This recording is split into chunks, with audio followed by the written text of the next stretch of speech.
Yo, what's up guys? I would like to give you a little preview about the opening stage of the Shanghai 2024 Perfect World Major, which will begin on Saturday. Today we are gonna start with Furia. Yeah, let's go. Currently they are ranked 8th in the world.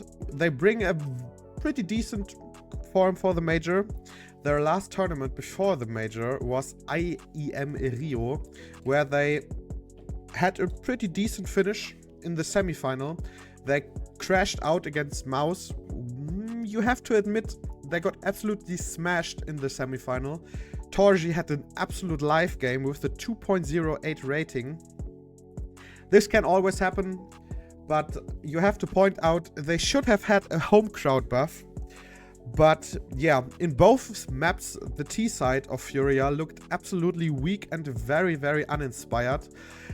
I hope they could fix it for the major, but let's see what comes next. The RMR run of Furia started with a best of one against Legacy. It was a Brazilian clash. You have to admit that Furia was not able to close it out. Legacy dragged it to OT, and in the OT, Furia got absolutely smashed. The nerfs kicked in, and maybe you have to admit that Inferno is not a very good pick for Furia. The next two games for Furia were easy best of ones against Case and Boss. They absolutely smashed both teams, and they were able to qualify into a best of 3 series against Liquid for a major spot. Liquid played this series very smart in my opinion. They picked a very decent map in Anubis for them. Furia got absolutely smashed. The T side was absolutely horrendous as well. Map number 2 was Dust, which was an absolutely great map for Furia. It's probably the best map they have in the map pool right now. But on Inferno again, Liquid just smashed them, abused them. Ultimate and Twist played really great series here. And Furia dropped to the elimination matches. The next match was against 9Z. Not a lot to say here.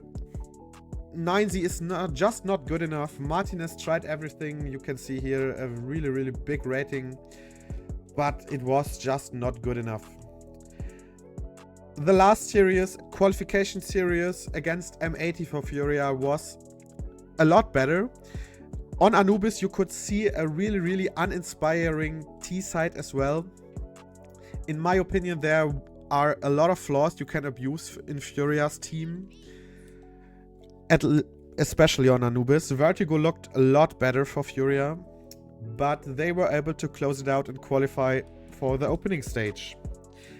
The next match will be the opening match for Furia against Gamer Legion. It will be the first match in the opening stage, happening on Saturday.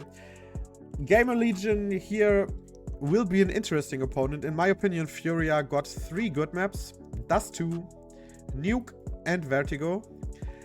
And 3 maps they should try to avoid: Anubis, Inferno, and Mirage. In my opinion, it will be a good run in the major for Furia if they are able to avoid at least Mirage and Inferno. Their Anubis is decent, but the T sides can from time to time be really uninspired. If Furia is able to get on one of their decent or good maps, they should be easily able to win against Gamer Legion and get some points in the Swiss stage.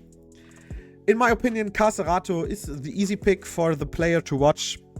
He's always the main carry. He's the flash player, the spotlight player. If Carcerato is having a good series, most of the time Furia will be able to win. In the IEM Rio semi-final against Mouse, he had an off series. Against Liquid, he got abused as well. His tendency got abused by Twister. And yeah, in my opinion, Furia should be able to qualify for the next stage, but it will be exciting.